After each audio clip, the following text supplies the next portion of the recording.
Hey y'all, here's today's video. It's about drive belts. Got a new drive belt here, and this is my favorite.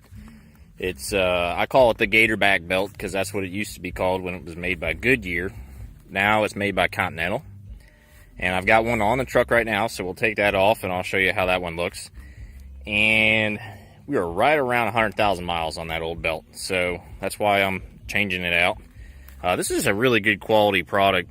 And this is the one belt that you would go with if you wanted to stop that chirping noise when you shut down your 5.9, which every 5.9 seems to make that noise.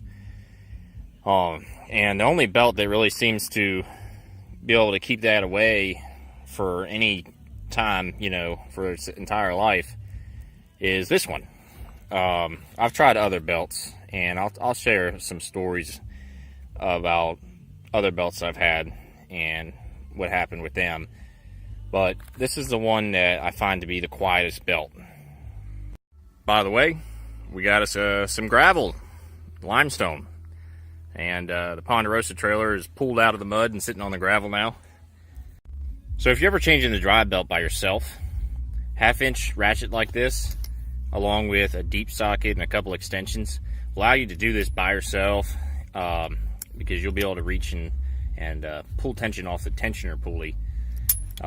Coming up top, I've shared this tip before in my water pump video, but yes, what you're going to do is you're going to take your 1/2-inch, and let's see, tensioner pulley is over here kind of underneath the alternator, and there's a little slot there you can fit this in. Now if you were going to do this with 2 people, you would relieve tension from the bottom, but since we're doing it with 1 person, we'll relieve it from the top, and I'll show you how that looks. Alright, and there you go. Simply pull this direction and it'll relieve some pressure from the alternator, and you just pull the belt right off of there. Alright, here's our old belt, and really nothing wrong with it. Looks like I could have run it maybe another 50,000 or so. Nothing wrong. This side in good shape also. If you don't have a spare belt, it'd be good to kind of fold this guy up, put him under your front seat in case you do need a belt on the side of the road. I've needed one time, and I'll get to that story in a little bit. So yes, good condition for 100,000 miles, absolutely. The key to getting this guy out is to slide him behind the belt tensioner pulley. You've got to, just kind of push it in there. You can loosen the the tensioner if you want, but since this is a rubber belt, normal rubber belt, it is a thicker belt, but it is flexible enough to fit behind there without loosening the tensioner pulley. So let's go get the new one on the truck. To show this, see, I've already slipped it behind here. You can see, let's see, little space right there to fit it in. And you got to make sure that you got the smooth side on that pulley, and then you would have the tooth side up here on the AC compressor. Finally, up here is your diagram. This one, 5.9. That's how your belt goes. So I would leave the alternator for last. Actually, you know what? When installing the belt, try to get it on the alternator while you're relieving tension from the tensioner, and then try to wiggle the belt so that it fits right on the AC. But get all these ducks in a row here, and if you got that routing, you'll be in good shape. If you're doing a non-AC belt, you can see you would go from the alternator right up here, and you would swing around the water pump this way, and your tensioner would actually be, you'd have to, there's 2 spots that your tensioner is in. So if you're doing a non-AC and you're coming from an AC belt, you'll have to move your tensioner to the side. There's 2 notches that your tensioner can fit in. So that's what you'd have to do. Well, here's our new belt. It was so tight to install this belt that I had to actually go down to the bottom and relieve the tension from down there, because I couldn't pull that ratchet far enough over this way. It got stuck on the fan here. I couldn't relieve enough tension to even fit this new belt. So this new belt definitely has a tight fit, but all the pulleys are routed correctly.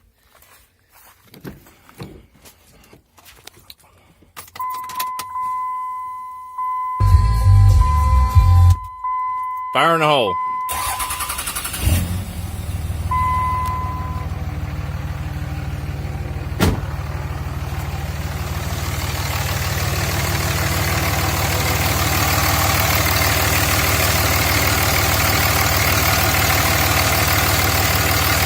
There we go. All right, now for a story about belts. So, originally when I got the truck, I had a Mopar belt on it, and eventually I decided for preventative maintenance I was going to replace that belt, and I replaced it with one of those belts that are, the back side of it's a green plastic and the inside is a foam. And this was listed as a heavy-duty belt. And I had my skepticism about that belt. I was like, you know what? Foam and plastic, that doesn't seem very heavy-duty to me. But I decided to install that. And it was very difficult to install because of how inflexible that belt is. Very difficult to get that behind the tensioner pulley. And I put that on the truck and I ran it for about 9 months. And I had about 30,000 miles on the belt, maybe a little bit more. And it was a very cold day. I was in Pennsylvania, and you know, it was temperatures were some of the coldest nights of the winter, single digits. And I went out to start my truck after work one day, and I fire it up and I hear all this clatter. So I shut the truck off, popped the hood, I didn't see anything unusual, fired it up again, hear more clatter again. So I shut it off again, I looked more closely, and oh, you know, the belt has lengthwise shredded about 3 of those teeth off. So, you know, there was pieces of the belt on the ground under the truck after the second time I started the truck. And what was left was, you know, about 5 of these teeth. And the other 3 teeth were kind of peeled off, and some parts of the belt still had all the teeth off, and there's a big piece just hanging off. And I'm like, wow, so this belt just, you know, basically shredded on me.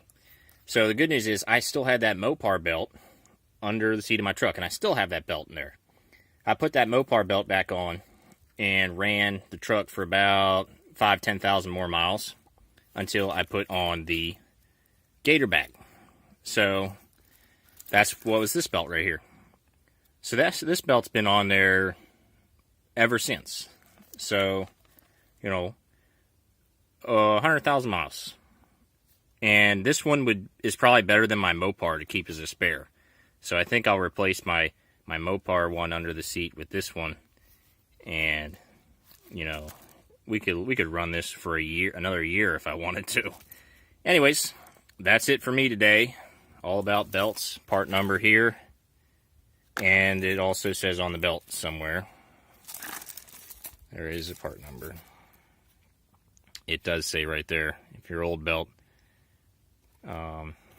has that. That's how I compared to make sure I had the right belt going on the truck. I thought for a second with that old belt not fitting real tight, you know, I was like, do I have the wrong belt? And I'm like, no, part numbers are exactly the same. So that's it. So have a good one.